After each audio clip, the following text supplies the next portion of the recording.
မိခင်တရားဝင်ဝင်မရှိတာကအပြစ်မဟုတ်ပေမဲ့အဲ့ဒီဝင်ဝင်မရှိတာကိုပဲနားလည်းမပေးနိုင်တာကမှတကယ်ပြဿနာတကယ်လို့ကလေး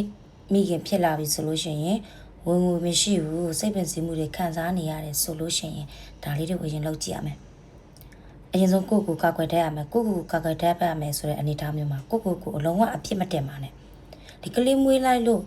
ကိုကမိခင်ဖြစ်သွားလို့ဝင်ဝင်မရှိတော့ဆိုတာဒါကိုရဲ့အားနဲ့ချက်မဟုတ်ဘူးငါကြောင့်ဖြစ်ရတာဆိုတဲ့အတွေးတွေကိုအရင်ဆုံးရိုက်ချုပ်ပြလိုက်လောကမှာကိုကမိသားစုအတွက်အလုပ်ကြီးတစ်ခုလုပ်နေရတယ်ဆိုတာကိုအရင်လက်ခံလိုက်ဒါစိတ်ပိုင်းဆိုင်ရာရတာ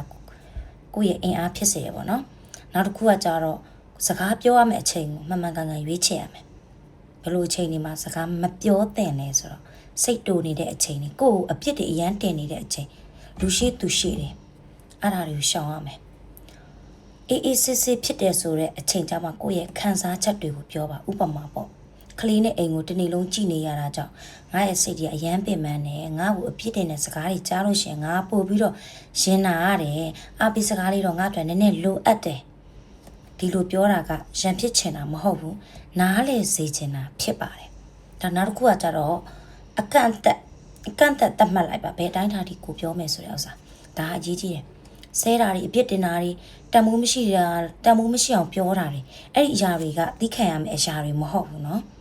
တီတီငိမ့်ငိမ့်နဲ့ဒီလိုစကားတွေကိုပြောတာပြီဆိုတီတီငိမ့်ငိမ့်နဲ့ပဲဒီလိုစကားမျိုးတော့မပြောနဲ့ငါ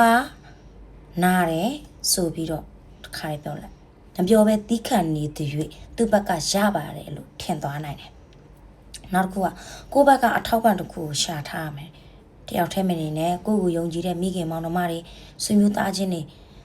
ကိုစိတ်ကိုနားထောင်ပေးနိုင်တဲ့လူတယောက်အနည်းဆုံးတစ်ယောက်တော့လိုတယ်ဒါမှကိုယ့်ရဲ့ခံစားချက်တွေကိုပြောပြလို့ရတဲ့နေရာဖြစ်ကိုမှအင်အားတစ်ခုရှိမယ်နောက်တစ်ခုကကိုယ့်အနာဂတ်အတွက်လမ်းသေးသေးလေးတွေစီစဉ်ထားရမယ်ချက်ချင်းဝင်ငွေရှာဖို့မဟုတ်ဘူးဒါပေမဲ့ online နဲ့လုပ်လို့ရတဲ့အလုပ်တွေရှိသလားအချိန်ရလာရင်ပြန်လုပ်ချင်တဲ့အကြီးချင်း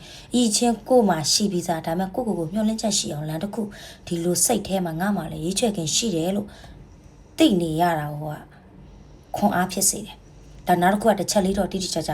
ပြောရမယ်ကိုတန်မိုးမထားတဲ့ဆက်ဆံရေးကိုသိခံနေစရာဘာတာဝန်မှမရှိဘူးပြောင်းလဲဖို့အချိန်ပေးကြည့်လို့ရတယ်ဒါပေမဲ့မပြောင်းလဲပဲပိုဆိုးလာတယ်ဆိုရင်ကိုနဲ့ကလေးရဲ့လုံခြုံမှုစိတ်ချမ်းသာရေးကိုအရင်ဦးစားပေးရမယ်အားနည်းနေလို့မဟုတ်ဘူးဒီအခြေအနေတဲ့ရောက်နေတာလည်းမဟုတ်ဘူးမိခင်ဖြစ်နေလို့ပိုခံစားရတာဒါပဲ